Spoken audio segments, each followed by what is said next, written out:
Hi, Trevor here, reflecting on life through music. Thank you for stopping by.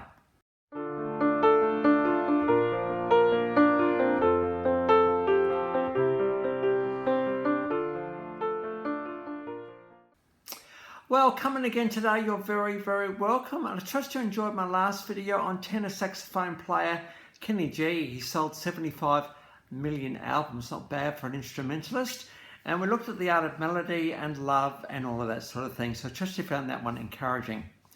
We're going from there to 2001 in Las Vegas, Nevada. Brandon Flowers, who was part of a group of Blush Response, but he kind of got ousted from them.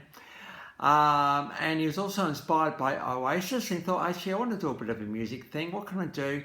And so he met Dave Koenig, and eventually Mark Sturmer and Ronnie Benucci, and these four would become the lineup for The Killers. Now, they started to write songs, Brandon and Dave together, and when they watched the New Order music video, Crystal, and the name of the band in that particular video was The Killers, I thought, what a great name for a band. Let's call ourselves that. The two of them started performing in Cafe Espresso at Rome around 2002, and they were giving away free copies of their demos to anyone who would take one. They were getting a bit of a reputation of being quite unique in their style. Around that time, we had punk, new metal, and rap. Well, these guys aren't that. They're a combination of indie rock and British pop music.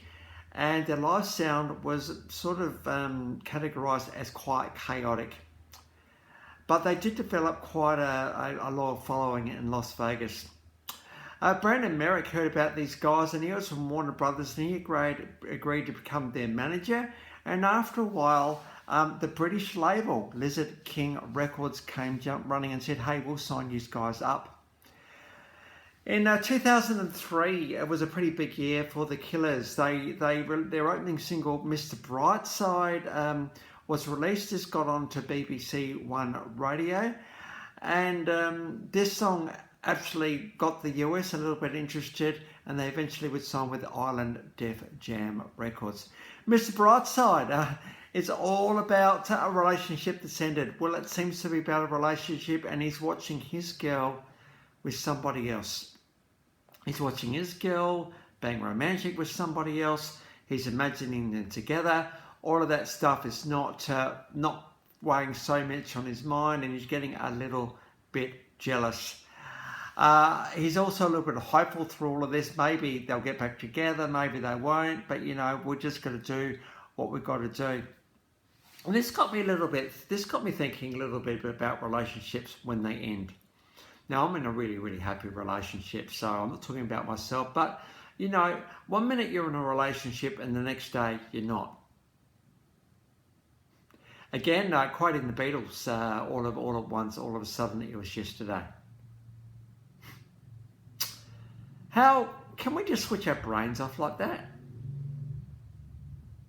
Well, you might be thinking you can.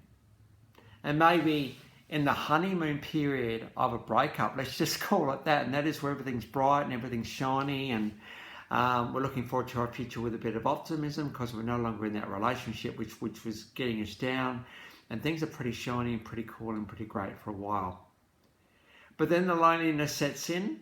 No, the no text messages in the morning, the no intimate moments, the no holding somebody's hand, the no conversation, all of that sort of stuff. You think, oh, things aren't so shiny now. Maybe I made a mistake. Maybe I need to get back with that person.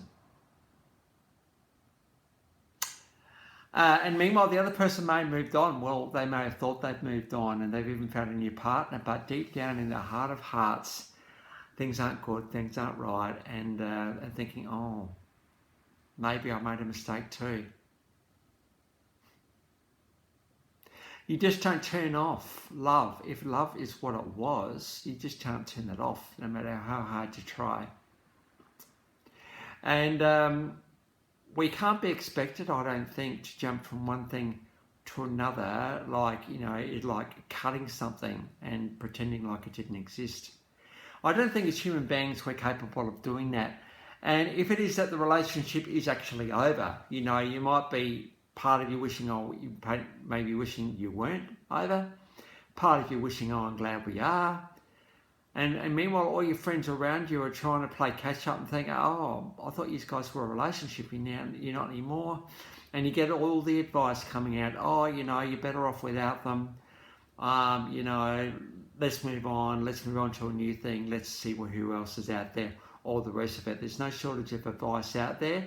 Advice might be well-meaning, and it might be, you know, might be think they're doing the right thing, but sometimes what we want to do is just be left alone.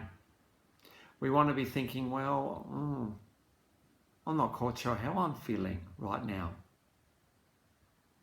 Human relationships are complicated things when they end. You know, when you're in them, they're just the best thing. And when they end, it can be a bit of a challenge for everybody. So I think we've got to be very, very gracious with each other, I think, in this moment, to realise you're probably both going through stuff right now. Even if you're not admitting it, you're both going through stuff right now. And you just can't pretend like it didn't happen. You can't pretend like, you know, you can just switch off from it. Because it's a relationship, it's intense, it's together, it's all of the sort of things that you want in another person. And I think this song sits very, very nicely in that grey area, and that is between a relationship ending and life moving on, where you're thinking, well, I'm not quite sure even what I'm doing right now. And so if you've just been through a breakup, be kind to yourself, be kind to the other person. You know, both of you, be kind to the other person, because you were intimate at one point, you're not anymore. So be kind to each other, be gentle with each other, and realise that it's going to take a while for you guys to move on from a relationship. So I trust that would be a bit encouraging for you today. If you're actually in that situation right now, you're a bit confused, well, it's understandable. Something's finished. And when there is loss, there is grief. You know, let grief do what it needs to do. Grief is there to cushion us through these times. But it is complex and complicated and grey. There's no black and white in this stuff. It is grey, well and truly. You still might have a little bit of love even in there. So I trust you find that encouraging. Well, Mr. Brightside was a bit of a smash for the Killers. In fact, we've got the official clip below. Very much an art video. Very, very beautifully produced, and just pretty captures this song so well. So we've got the official clip of that one below. Hot Fuss was released around 2003. A couple of other songs. We've got Somebody Told Me. You had a boyfriend, you had a girlfriend, and I was once with them. It's all about, oh, once I was with you, and now I'm not. And that person's now with that person, all of the sort of stuff that goes around with close circles of friends. And so we've got Somebody Told Me live version. We also got a live version of All the Things I've Done. This is from Live 8 in 2005. Hot Fuss was huge worldwide. It got to #1 in the UK, 7 times platinum. Number 7 in the US, 3 times platinum. #1 in Australia. In fact, in 2005, the Killers received the world's best-selling group from the 2005 World Music Awards, and they were nominated for 3 Grammys in that year, but did not win any, but were nominated, which is pretty cool. In 2006, they would release Sam's Town, and according to Brandon Flowers, one of the best albums of the last 20 years. It did receive a bit of a varied response from critics, but it sold 706,000 copies in its first week, and it got to #2 in the US Billboard charts, #1 in the UK, #5 in #2 in the US, #1 in the UK. 4 times platinum in the UK, 4 times in Ireland, and 2 times in Australia. We've got a live version of When You Were Young below, so we've got a live version of that one. In 2007, they did receive 2 Brit Awards, and in 2008, they did release Day and Age. Song off that album, we've got Bones, and this is the official clip that was actually directed by Tim Burton, because we know Tim Burton is quite unique in the way he directs. A Nightmare Before Christmas, the Batman movies, and a few others. And this is very much about getting to the real person. There's nothing more. I think actually Bones was off of Sam's Town, and there's nothing more things by actually getting to know the bare bones of someone. So I think the Killers are really good at getting into the nuances of human experience, but also want a bit of reality and a bit of honesty in things as well. So I got the official clip of Bones, directed by Tim Burton. In 2008, they released Day and Age. So these guys were really busy, and according to Brandon Flowers, one of the most playful records. We got the official clip of Human below. This is a pretty amazingly produced song. This one, it sounds really good. You can see how the Killers sound is progressing and developing since their start. And to quote some critics, with this song, Johnny Cash meets the Pet Shop Boys. It does have that feel about it. And one of the lines, are we human? Are we dancers? Cut the cord. This song's all about freedom, all about becoming everything that human beings can be and not being so bogged down by what is expected. So I've got an official clip of that one below. In 2010, they decided that they needed a break because they actually had been hitting the road pretty hard. And in 2012, they did come back and release Battle Born. And this was his fourth consecutive UK album to get to #1. They embarked on the Battle Born World Tour, including a 90,000 capacity sellout concert at Wembley Stadium. And one of the songs this album, we've got Runaways, official clip of that one. We can't wait to get started for tomorrow.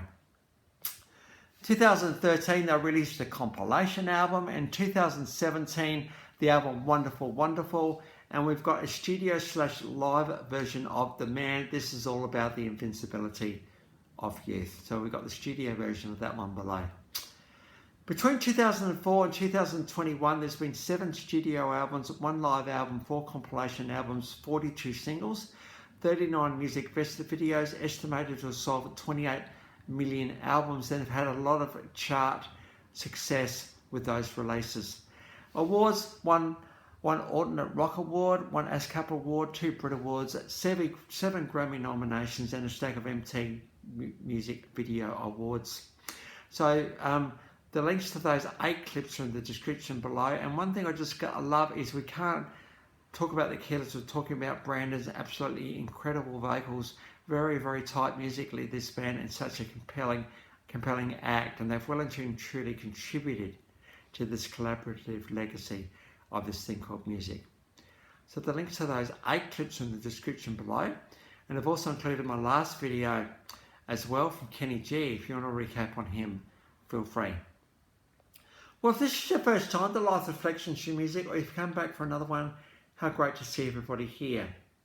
Well, that's it for today. Next time we're going to get on to another guy that's been very successful, Julio Iglesias. So until then, I'll catch you around. Bye for now.